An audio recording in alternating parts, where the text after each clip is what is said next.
이 스톡옵션과 관련해서는 기본적으로 우리 상법 회사법 편에서 구체적인 규정을 다 두고 있다라고 말씀을 드렸습니다. 근데 벤처기업 육성에 관한 특별조치법에 따라서 벤처기업 인증을 받은 기업에 대해서는 스톡옵션에 관해서 특별한 규정들을 두고 있어요.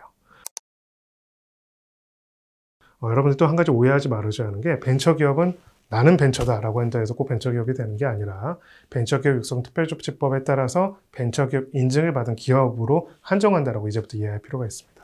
이 벤처기업 같은 경우에는 스톡옵션에 대해서 몇 가지 큰 다른 부분들을 두고 있는데요. 크게 두 가지 지점에서 기존의 상법에 있는 스톡옵션과 다른 부분이 있습니다. 첫 번째, 비율입니다.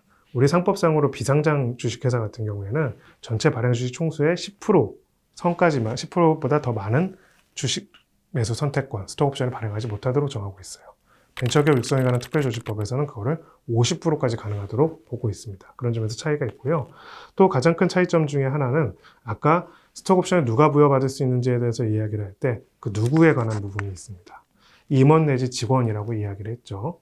임직원, 그 내부에서 상근하는 사람들만 원칙적으로 스톡옵션을 받을 수 있어요. 왜냐? 스톡옵션이라는 거는 그런 인재를 데려오기 위해서 하는 거기 때문입니다. 그렇다면 벤처기업 육성에 관한 특별조치법에서는 여기에 대해서 어떤 외를 규정을 하고 있을까요?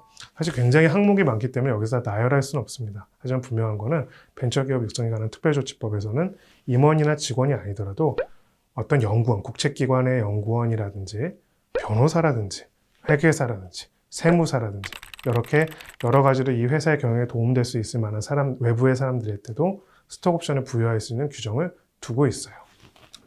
문제는 이것을 어떻게 열거적으로 보느냐 아니면 애시적으로 보느냐. 한마디로 이런 사람들에 대해서 부여할 수 있고 기타 이거랑 유사한 경우에도 부여할 수 있는 걸로 보는지 아니면 정말 딱 여기서 규정한 이 사람들에만 부여할 수 있는 걸로 보는지에 따라 또 시각이 달라지는 부분이 있습니다. 기본적으로 이제 법률가들 대부분은 제한적이다. 여기 있는 요건들에 해당되는 사람만 볼 수 있다고 보는데요.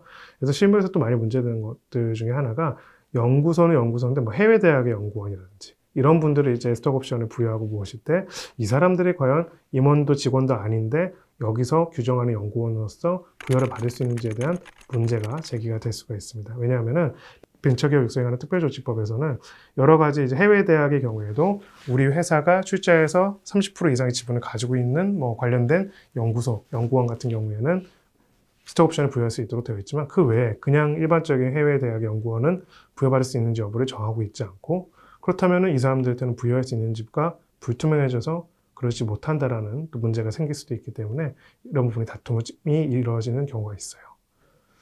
네, 그러면 우리 벤처기업 유효성에 관한 특별조치법에서 정하고 있는 이 스톡옵션에 관한 예외에 관한 사항들만 이제 여러분들과 나눠봤고요.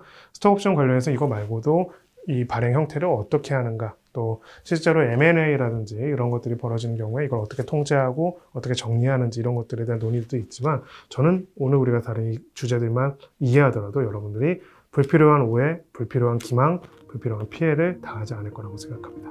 여기서 마무리하도록 할게요.